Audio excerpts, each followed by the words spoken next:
and willing to deal in the difficult stuff, and there's probably nothing more difficult for the NBA right now than this Ja Morant situation. What was our reaction to that? My reaction to that is that Ja Morant is in a world of trouble. Because when I saw Adam Silver just now, it reeked of a commissioner that is telling us he sat down face to face with this superstar, discussed with you how serious the matter was, discussed with you the potential punishment that lied in wait, and that he thought, he was assured that you realized the magnitude of the situation.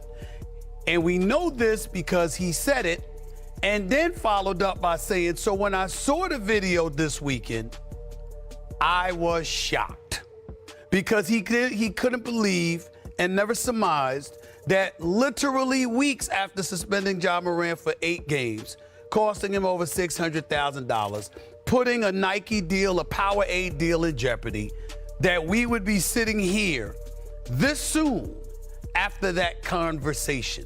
So now the commissioner, to me, guys, has essentially said, I have to make sure I send a message, and a message is coming once this investigation concludes. I think he felt betrayed. That's what it sounded like to me. That he would, and he should feel that way. He sat face to face and he lied to him, and has flagrant disregard for his own career, for the league and the enterprise that is the NBA that makes it possible for him to do this, and the perception of everybody in it. So, yeah, it ought to be big consequences coming. I mean, that's what I'm hearing too, Stephen A. And I piggyback off of both of what you guys are saying, because coincidentally, Commissioner Silver and I talked to him on the same day. Yeah. And we had the same conversation. And what I heard from the commish is that not only is Ja going to get punished severely, but he's going to do it to the point where it also affects the rest of the team. And I mean number of games, because if you're without a superstar like Ja Morant for 30 games or 40 games, that ruins what they're thinking about doing for the draft. It basically ruins their entire offseason. It ruins their preseason, and it puts a damper on their anticipation of next year, because they know he's not going to be a part of what they're doing. Guys, real quick, yeah. Ja Morant messed it up for a whole lot of players, because you're looking at a commissioner that clearly feels compelled to send a message to dissuade repeat actions such as this. He's going to set an example now. That's what I got from it. It's a mess. There's no question about it. We'll continue to follow it, obviously, but this is a great night for the NBA as we are getting much. Greeny here with NBA Commissioner Adam Silver. And Adam, obviously we are here in Chicago for what is sure to be a special night in the draft lottery, which will decide where Victor Wembanyama, a generational talent, is headed.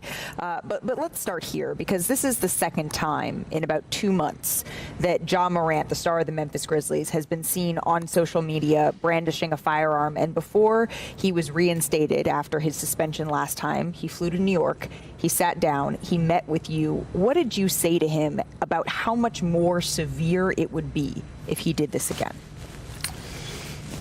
Well,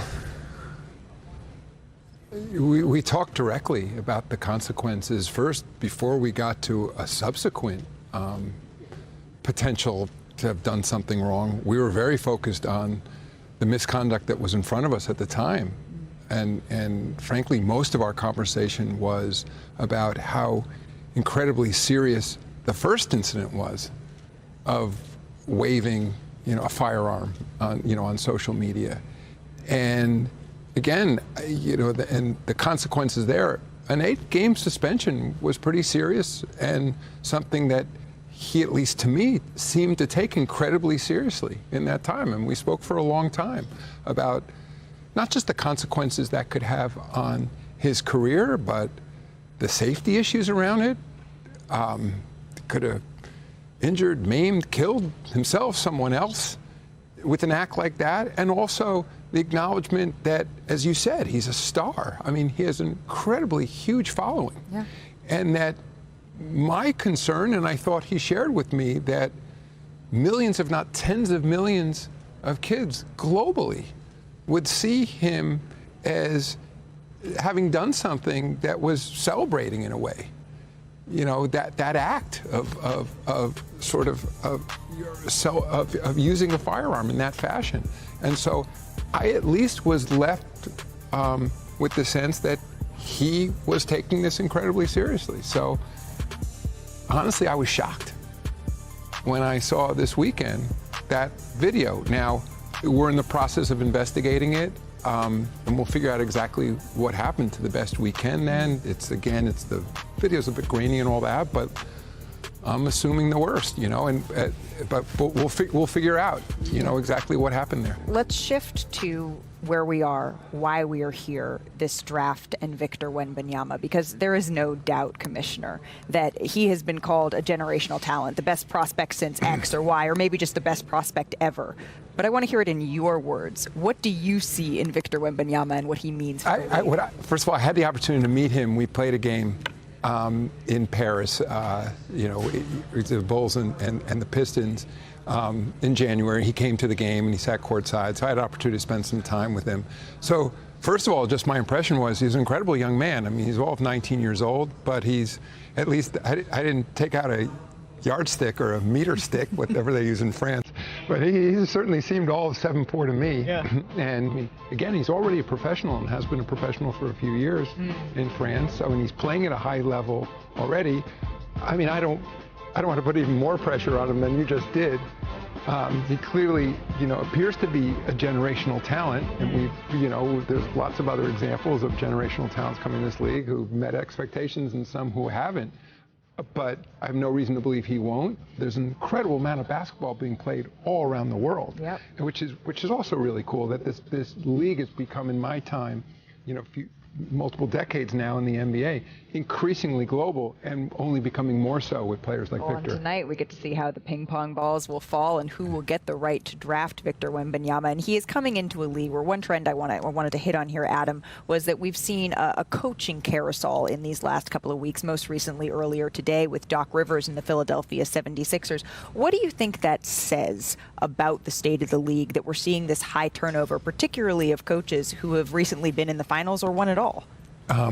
Well, one, it's a brutal profession in many ways. That, you know, the rewards are fantastic, but it's as high a pressure position as virtually anyone in this league can be in, on the front line.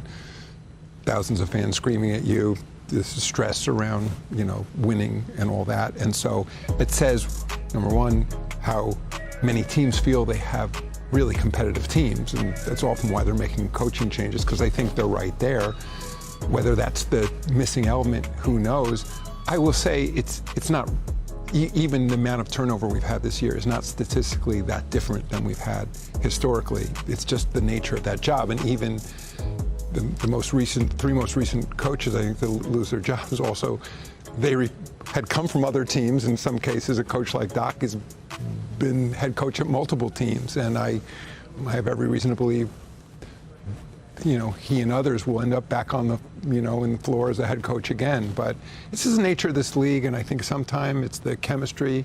It has nothing, you know, they don't go from being great coaches to bad coaches from one year to the next. It has to do with the chemistry with the team, style. You know, maybe it's that somebody believes the players need to hear a new voice. But I'm incredibly sympathetic. I mean, again, it's a rough-ass side of this business, you know, and I think they understand it. They choose this profession, and they're my friends, and I hate to see it.